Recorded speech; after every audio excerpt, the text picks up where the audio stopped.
It's named for a giant 2,000-acre old-growth forest that goes right through our city along the Wissahickon Creek and connects to Fairmount Park. The Wissahickon Valley Park has over 50 miles of walking trails. You could do things that are like horseback riding, mountain biking, bird watching, fishing, mushroom hunting, and you could take a train there. The word Wissahickon is Lenape and means Catfish Creek. On our right at the corner, we're going to see a little 1% for Art project that was dedicated to all of America's firsts that happened here in Philadelphia, including the first circus, the first zoo, the first volunteer fire department, the first art museum, the first art school, the first horticulture society, the first steamboat, the first Mother's Day, and the first United States flag, as well as several others represented there at the corner.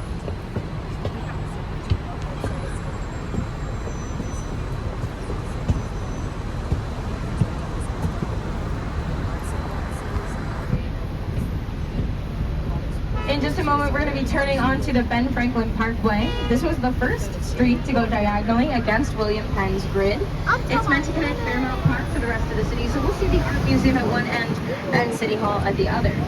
As we head up the parkway, we'll see many different countries' flags. It's not all of them, but it is 109 of them, and they represent communities that call Philadelphia home. If you're looking for your country's flag, they are all in alphabetical order with a handful of exceptions.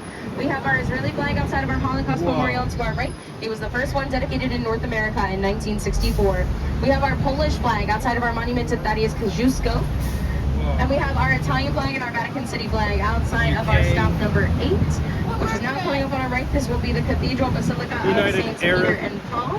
This stop also serves the Free Library and the early stop, the Franklin Institute and the Academy of Natural Sciences. Is anybody leading us here? Yes, we will stop there for you. Tanzania.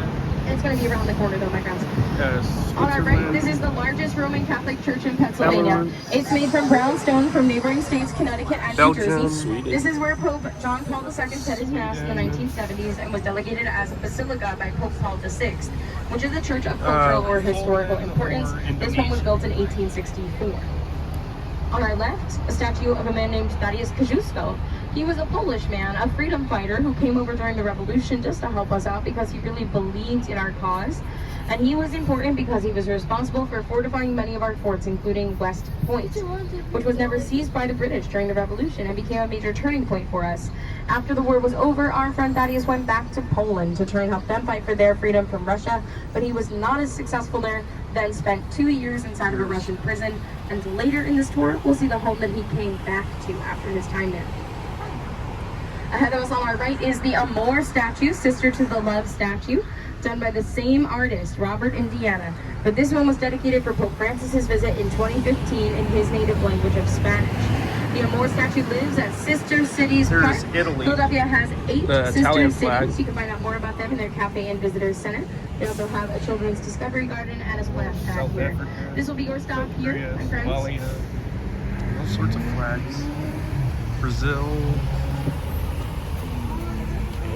Friends are coming down.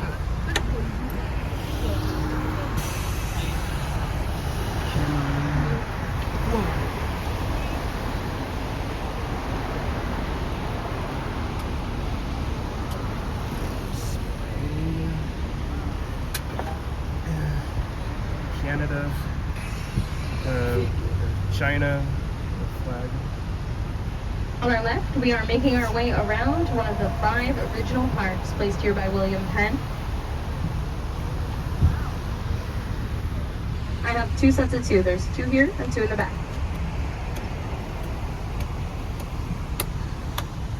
Whose main goal was to provide clean drinking water to animals. The 3 Native American people in the center of the fountain are meant to represent the 3 rivers of Philadelphia, the Schuylkill, the Delaware, and the Wissahickon Creek. The beautiful gardens here are maintained by the Pennsylvania Horticultural Society.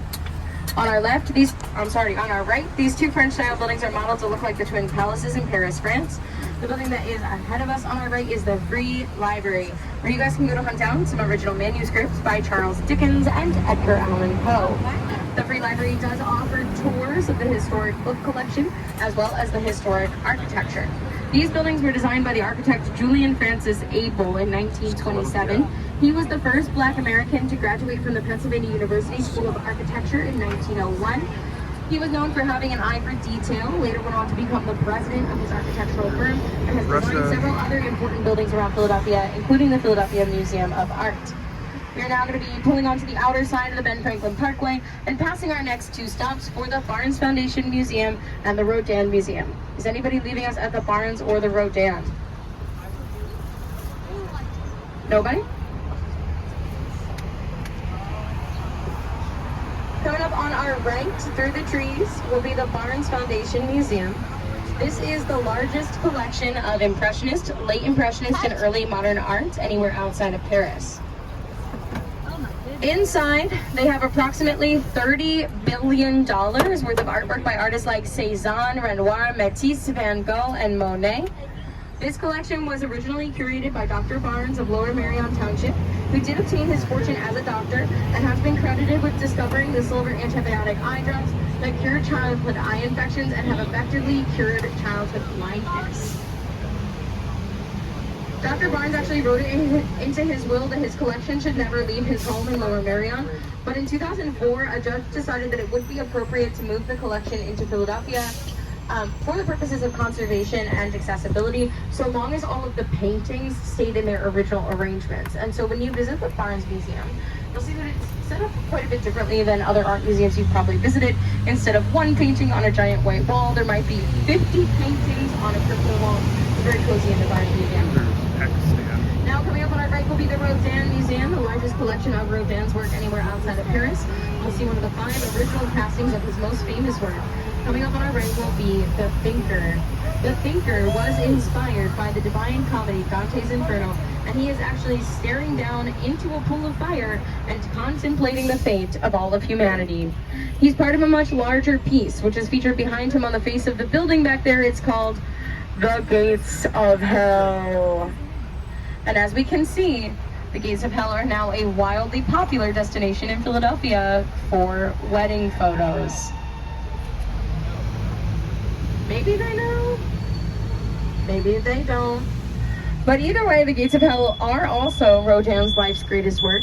He worked on them for 27 years. You could stare at them for an hour and not see the whole thing. They're incredible. This building is always open for pay what you wish. Anytime you want to go in, you can pay as little as $1, which is awesome. Admission is also included in the full price ticket for the Philadelphia Museum of Art, which is good for 2 whole days.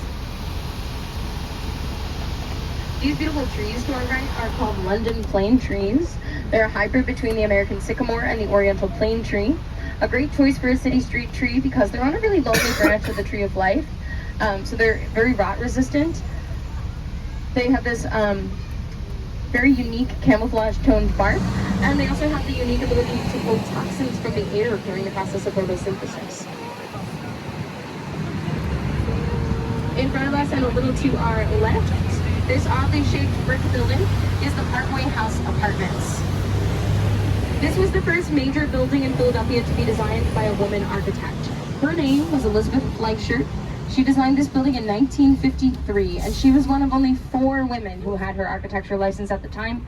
She designed this building in every single one of these odd shapes so that each one of these apartments would receive the same amount of sunlight throughout different parts of the day.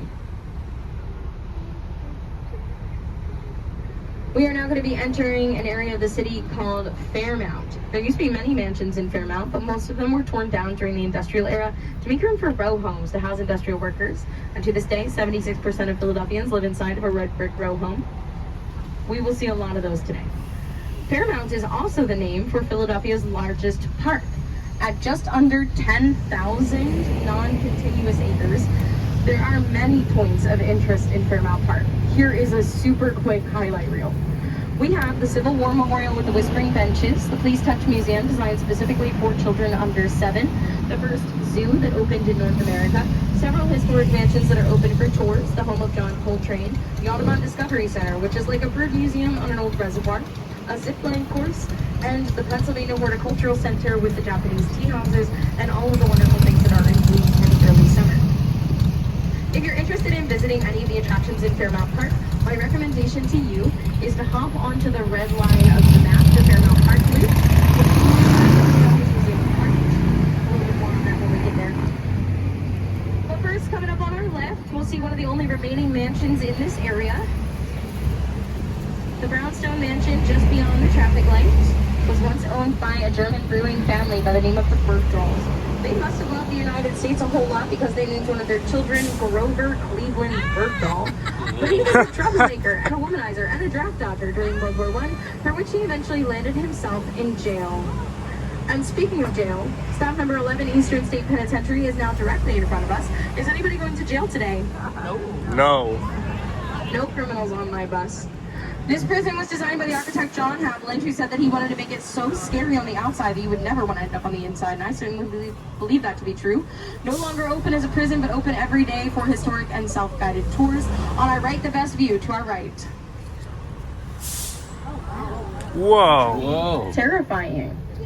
The tours here are not recommended for children under 7. They do cover some hard topics in here, including police brutality and prison reform. This was one of the first prisons to actually make an effort at reforming its prisoners, but when it opened in 1829, nobody knew how to do that. Oh my. And they kept all of the prisoners here in solitary confinement for 24 hours a day, all the way through 1913 when reform came. Whoa. And for that reason, this prison also got the nickname the Maniac Maker. Solitary confinement was a bit different back then. Each cell had a skylight in it that they called the Eye of God, so prisoners could see days passing before them. Each cell... Oh no, the SEPTA bus is broken down. That's a bummer.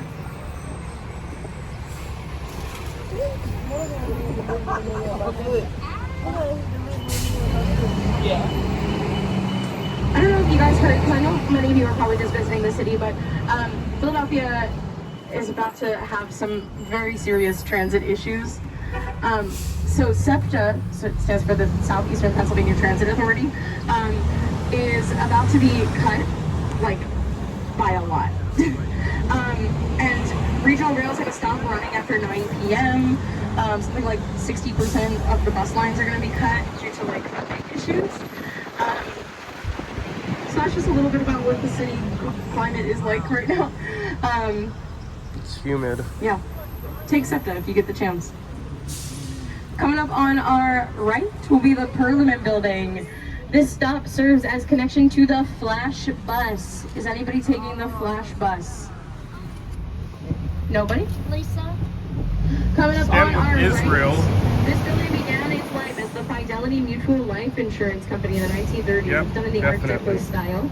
Up at the top, there are golden Egyptian symbols meant to represent all the things we need in life insurance, such as the squirrels of frugality, the pelicans of charity, the dogs of fidelity, the possums of protection, and the owls of wisdom. All the things we need in life insurance, I guess. Today, this building serves us as offices for the Philadelphia Museum of Art, which is now to our left-hand side through the trees. The PMA is made from yellow Minnesota dolomite and was designed by the architect Julian Francis Abel in 1928. It sits on top of the old reservoir, which was installed as part of our waterworks system back in 1812. The waterworks buildings are located on the west side of the Art Museum, and they are also open for tours. They'll teach you about how they've kept our drinking water clean historically and how they do that today by breeding native freshwater mussels and reintroducing them to our waterways. We have now seen the Reading Railroad, the Pennsylvania Railroad, the waterworks. We went to jail. We're playing Monopoly. Monopoly was patented by a Philadelphia man named Charles Darrow in the 1930s, and he named all the public locations after places in his home city of Philadelphia. There is no free parking here, guys. I promise. On our right, this golden girl is Joan of Arc. She was a gift from the Fairmount Park Art Association for the 100th anniversary of the French Revolution. We are now making our way over to the most visited monument in the city of Philadelphia, greeting over 10 million visitors from all over the world every single year. The Rocky statue. The Rocky statue was a gift from the actor who played him, Sylvester Stallone, after the premiere of Rocky III. And he used to live up at the top of the Art Museum steps for that famous scene where Rocky went up all 72 steps here ready for his big fight. And then the Art Museum decided that Rocky was not art, and they shipped him off to live at the stadiums in South Philadelphia with the rest of our sports memorabilia. until they noticed a very serious decline in their attendance. So serious, they brought Rocky back. They put him at the foot of the stairs though, so we can see him and take our pictures, but for us to know that he's not art, he's a movie prop. And then early this year, a second Rocky statue appeared at the top of the steps, and there are 2 of them now, so the tables have turned. I hope that you'll all have the opportunity to visit the world-class art museum that sits at the top of the famous Rocky Steps. I want to make sure that I let you guys know, this one's very important. Tonight is the best time to visit the Philadelphia Museum of Art because they will be open late tonight. They will be open till 8:45 p.m. If you get your ticket after 5, that ticket is half price. Included in the ticket is a performance art thing. Most often it's music, but sometimes it's like spoken word poetry or comedy or something else. Inside the art museum, you're going to find exhibits on European art before the Middle Ages, after the Middle Ages, Asian art, American art, modern and contemporary art. They have a whole room devoted to medieval suits of armor and weaponry, some of which are as old as 800 AD. And that is one of the coolest things you can see in our city. If you check out the American art exhibit, you might see that there's a whole room devoted to the work of a man named Thomas Eakins. Thomas Eakins was an American painter from Philadelphia, best known for his controversial work using live nude models, which was a huge deal in the early 1800s when he was active, but not such a big deal today.